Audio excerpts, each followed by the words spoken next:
Okay, so here's these pork chops. I marinated it with oyster sauce, right? And then I came and I put some Chef Carmen's pork chop seasoning on there. And I'm about to show you a little something here. And now you see these cherry peppers? Wait a minute, let me show it to you real good.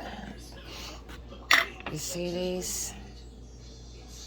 Okay, I'm gonna take and put a little of the juice on here. Hold on.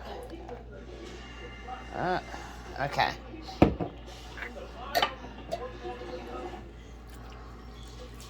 And rub it in there. When I tell you something juicy and delicious, you can put this on any of your meat. Don't put a whole lot because you want to not take the taste from the meat away. But if you put this on your meats, any type of meat, don't matter.